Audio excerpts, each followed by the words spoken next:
For thousands of years, people have inhabited the islands of Greece.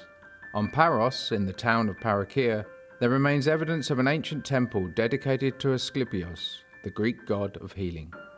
Asclepios is said to be a son of Apollo, and he became known as the god of healing after his resurrection by Zeus. Asclepius was actually one of the most important ancient Greek gods. He was the god of medicine. It was also one of the most beloved gods because it was a god of the cure as well. His symbol is a snake wrapped around a staff, and it can still be seen today signifying places relating to health. The serpent, first of all, it's one of the main creatures, animals that Asclepius used in order to develop and to create some medicines that could cure some of the illness. The Asclepion on Paros was a rectangular building that measured 15 meters wide by 45 meters long. 2 colonnades divided the sanctuary into 3 parts with a courtyard in the middle that was open to the public. The temple was situated around natural springs that arose from the cliff face. These ancient sites were the holy places of the followers of Asclepios, and here they aided the healing and recovery of the islanders. This particular temple was built around 400 BC.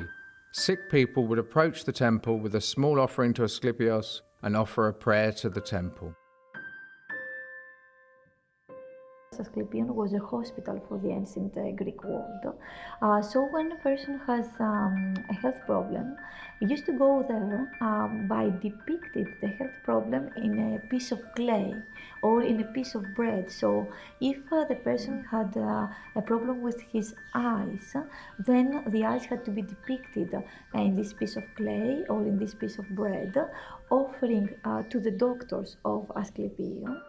They would then enter a state of catharsis, or purification, in which they would cleanse themselves through diet, exercise, and art.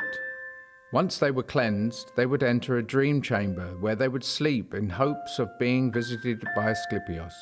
Afterwards, a priest would interpret their dream and tell them how to cure their affliction. To go to Asclepio, it was a divine experience for them. It was not like to go to a pharmacy or to a hospital and to take a pill.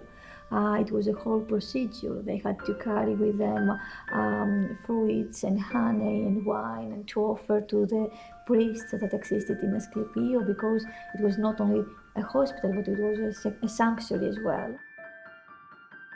During the 13th century, the remains of the temple were moved stone by stone and used to help build the fortification walls and castro of Parakia, which is located farther north near the bay. This fortification was built for the safety and defense of 13th century inhabitants and still exists today. Nowadays, someone can see only the plateau, can see just a little bit of the fountains of the building. Otherwise, the most of it, the upper part of it, the main walls of this building exist at the fortress wall and in some houses around Parakia. Like the long-standing remains of the fortification, large portions of the Asclepion have weathered the millennia up to today. The site was excavated by Otto Rubenschon, a German archaeologist who was commissioned to uncover it in the beginning of the 20th century. Afterwards, it was neglected for years before being cleared by the Ministry of Culture. Although all that remains today are portions of the foundation and fragments of marble, they serve as a reminder of Paros' profound history and enriched culture.